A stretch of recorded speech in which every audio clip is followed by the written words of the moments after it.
Kita informasi lainnya pemirsa, kuasa hukum Roy Suryo CS Ahmad Koizzinuddin tanggapi kedatangan dua tersangka kasus ijazah Egy Sujana dan Damai Hari Lubis ke rumah Jokowi. Menurut Koizzinuddin, Jokowi tengah berstrategi memecah belah perjuangan.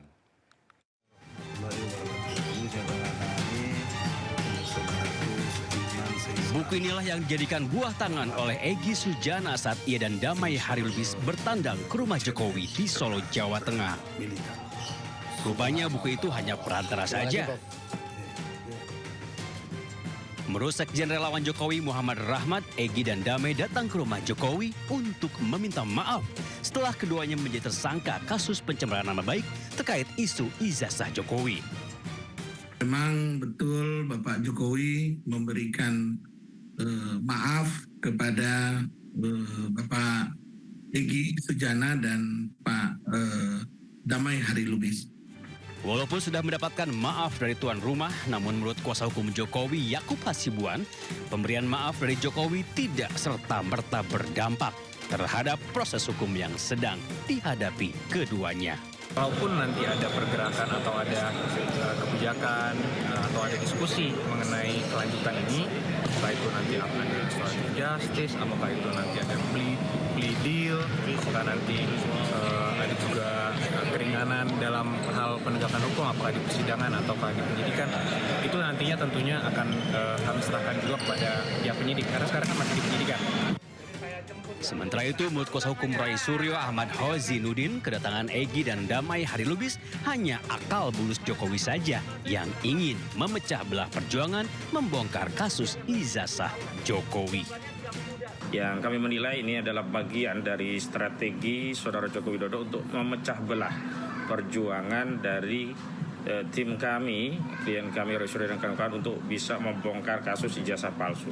Kami tidak ada kaitan, tidak ada kepentingan dan juga tidak ada relevansi dan tanggung jawab berkaitan dengan pertemuan antara Saudara Egy Sujana dengan Damai Hari Lubis dengan Saudara Joko Widodo di kediaman Jokowi di Solo. Bergulir sejak 2019, kasus dugaan ijazah Jokowi belum juga menemukan titik temu. 8 orang telah ditetapkan sebagai tersangka, termasuk Roy Suryo, Rismon Sianifar, dan Tifa Ujiat Kiasuma. Tim Liputan iNews melaporkan. Umum Partai Solidaritas Indonesia, Kaisang Pangarep, berambisi menjadikan Jawa Tengah sebagai kandang gajah. Yakin perolehan suara PSI akan meningkat di wilayah yang selama ini dikenal sebagai kandang banteng. Selanjutnya, Jawa Tengah, kandang gajah.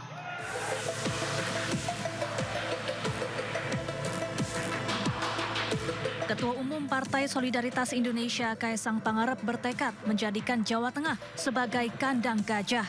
Menurut Kaisang, PSI kini mulai memanaskan mesin partainya dan membidik 17 kursi DPRD Jawa Tengah pada pemilu 2029 mendatang. Dengan percaya diri, Kaisang yakin perolehan suara PSI akan meningkat di wilayah yang selama ini dikenal sebagai kandang banteng atau lumbung suara PDI Perjuangan. Pemilu selanjutnya, Jawa Tengah, kandang gajah.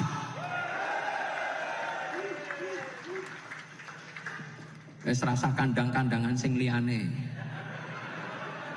Tempatnya gajah itu sekarang di sini, ya.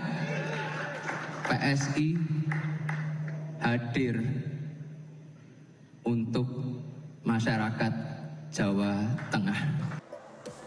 Dari hasil rekapitulasi suara pemilu anggota DPRD Provinsi Jawa Tengah tahun 2024, PSI berada di peringkat 10 dengan meraih 2 kursi. Sementara di posisi pertama, PDI Perjuangan masih berkuasa dengan perolehan 33 kursi. Tim Liputan iNews melaporkan. Ketua Umum PSI Kaisang Pangarep mengisyaratkan masuknya Presiden ke-7 Joko Widodo sebagai Ketua Dewan Pembina DPP PSI. Isyarat tersebut disebutkan Kaisang pada penutupan Rakorwil PSI di Jawa Timur.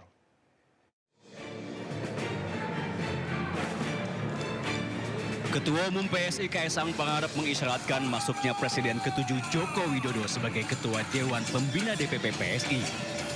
Hal tersebut tersirat saat Kaisang memberikan arahan di hadapan para pengurus dan kader PSI Jawa Timur di Surabaya. Kaisang menyebut jajaran PSI daerah harus memperkuat struktur kepengurusan. Dan setelah itu, Ketua Dewan Pembina yang dirahasiakan namanya tersebut akan muncul. Dari Ketua Dewan Pembina kita ini fokus untuk struktur. Udah nggak usah mikir yang lain-lain dulu. Kita fokus perbaiki struktur, kita benahi, kita selalu evaluasi supaya roda organisasinya bisa terus bergerak. Nanti kalau sudah komplit, beliau akan muncul dengan sendirinya.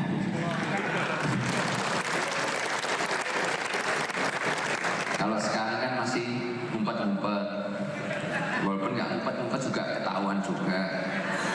Cuma nanti biar secara resmi. Kaisang menambahkan nantinya setelah diumumkan nama Ketua Dewan Pembina yang akan menjadi tokoh sentral PSI, elektabilitas PSI diharapkan akan semakin kuat. Dari Surabaya, Jawa Timur, Hari Tambayong, iNews melaporkan. Ya, pemirsa, Ketua Umum PDI Perjuangan Megawati Soekarno Putri membuka rakernas sekaligus peringatan HUT ke-53 PDIP di Ancol, Jakarta Utara. Kehadiran Megawati menandai dimulainya rangkaian acara rakernas sekaligus peringatan HUT ke-53 PDIP.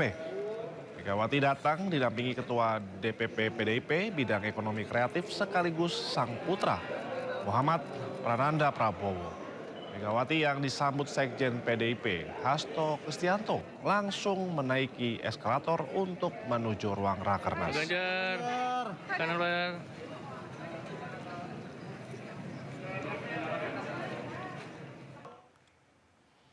PDI Perjuangan mendukung pemilihan kepala daerah langsung. Ketua DPP PDIP Ganjar Pranowo menyebut rakyat Indonesia lebih menghendaki pilkada langsung ketimbang dipilih DPRD.